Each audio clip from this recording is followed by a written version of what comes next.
Hello, what's up? My name's Seb and welcome to Jump Inside Games. Today we are doing a video on the game The Exit 8. Now the whole reason that we're doing The Exit 8 is because this game is set in Japan and we're working with 4 other YouTubers who are also doing games set in Japan. So this is a big collaboration project-y thing. All their links will be in the description somewhere down below.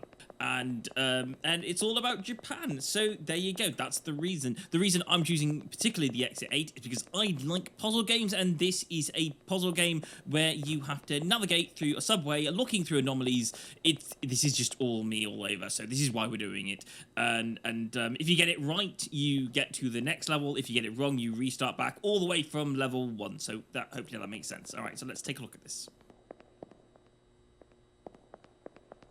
Okay, so for me, this game, I thought originally was kind of easy, but I think that was just it was my first run. So I was looking kind of like at posters and everything. In fact, this game will just invent paranoia as you play this game, because I'm just constantly looking back and forth, trying to remember things that I've seen and done. And yeah, and then suddenly I'll spot or not spot an anomaly. Now, if I spot or not spot an anomaly and I get it correct, I will run through the corridor and there'll be a little yellow poster icon that will allow me to know that I'm going up a level.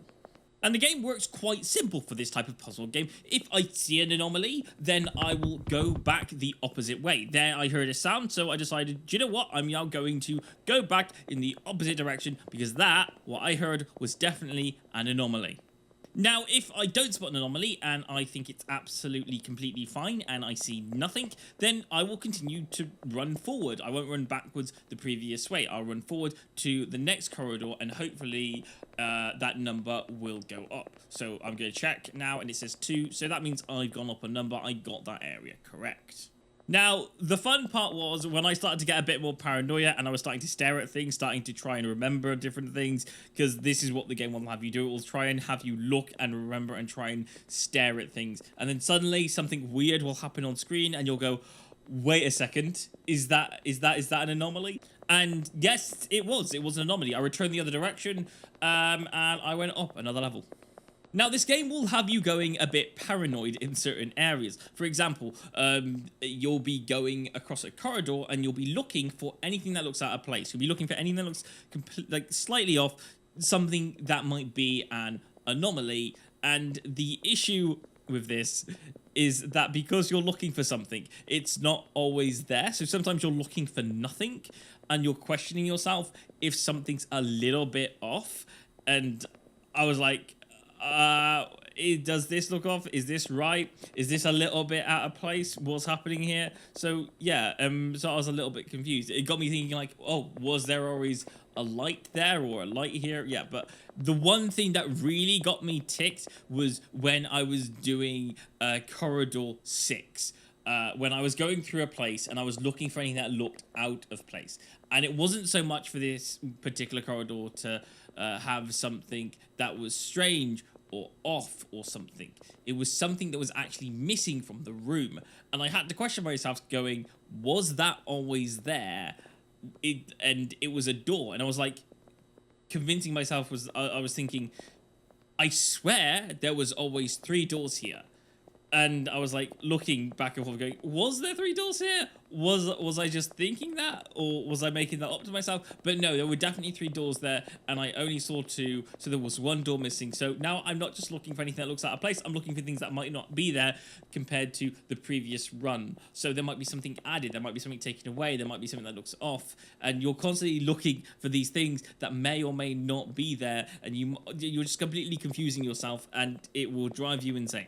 Now, for my first run, I must have been extremely lucky because I don't think I failed a single one on my first run. So I actually was able to go around to the corner and get to the exit. And you know what the exit is because you'll see these stairs here and it will lead you to the exit and it will be, say, exit 8 and yeah, you'll see all that.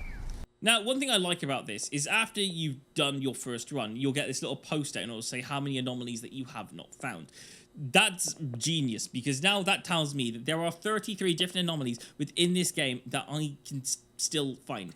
This is a spot the difference game, a paranoia game, where I've got to look for things. and they fit 33 plus inside these corridors. That's amazing. That means I have to constantly be on the lookout for anything that's off, and there's 33 different things that it could be. I have to constantly stare at things.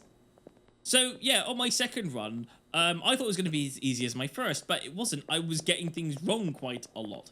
In fact, I'd be going down corridors looking for something that was just a little bit out of place, and I could never spot it, and I was going forward when I should have gone backwards.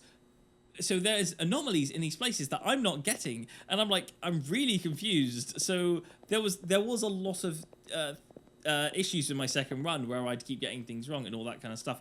There were some plain out obvious ones, and I also found out there were ones that can actually just completely reset you there on the spot. Like, for example, these two people here, I can run up to them, I walked around them, and I looked away, and when I looked back, they were staring at me in the face, and then everything just blanked out. And I was like, what just happened? So there you go, there's my video. That's a game set in Japan. And hope you like it. Don't forget to check out the others. That will also be linked as a playlist somewhere. So go check them out. And I will see you guys on another Jump Inside video very, very soon. Thanks for watching, and I'll end it with my favorite anomaly.